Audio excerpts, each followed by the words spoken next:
Well, it would be a heartwarming thought to think that economists could be held accountable, but I have to say I'm skeptical of how that would actually work. If we think about how we hold people, first off, we don't hold people accountable enough. So you take the great financial crisis. As Yeah. far as I can tell, in the United States, there was not a single bank official that went to jail, for example, despite the impact on tens of millions of people, ordinary people in the United States and around the world, on their lives. So there was no real accountability there. The economists, I mean, at the end of the day, I mean, if you compare them, say, to lawyers or to medical doctors, medical doctors have a code or a standard of practice. You compare it to some semi-objective sense whether they've met that, and you can hold them accountable. They can lose their license. In some cases, they can be criminally liable.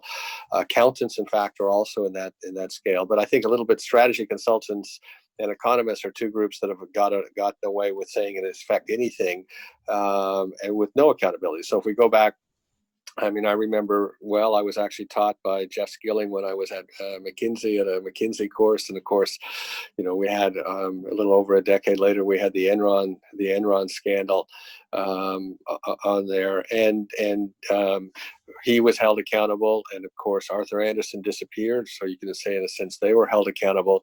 But there were many strategy consultants that were serving Enron, who quietly put away all of their decks that extolled the Enron business model and never spoke of it again, and no accountability. And of course, there's stories in the press now about not just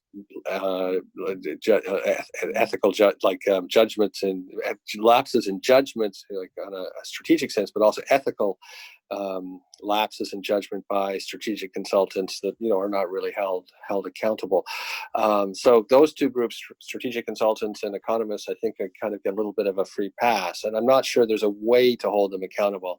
I think the only solution we have is that the people that are kind of listening to them have a degree of sophistication to understand what's fit for purpose, and what has to be thought about more broadly. So I think I hope no policymaker takes what a macroeconomist says as kind of the truth of what they should do next for their country. I think it needs to be thought of to the extent it's valuable in the context of all of the things you're trying to do for the country, some of which you alluded to earlier, around the environment, around, in today's age, race relations, of course, around geopolitical relations. So the economics can only be a part. So I don't think we can hold the economists accountable. I think the decision makers just need to be sophisticated enough that they're able to kind of put the economics piece into the jigsaw puzzle they're trying to solve on that. I'm not putting some economists in jail is maybe, as I said, a heartwarming thought, but I'm not sure it's going to solve all our problems.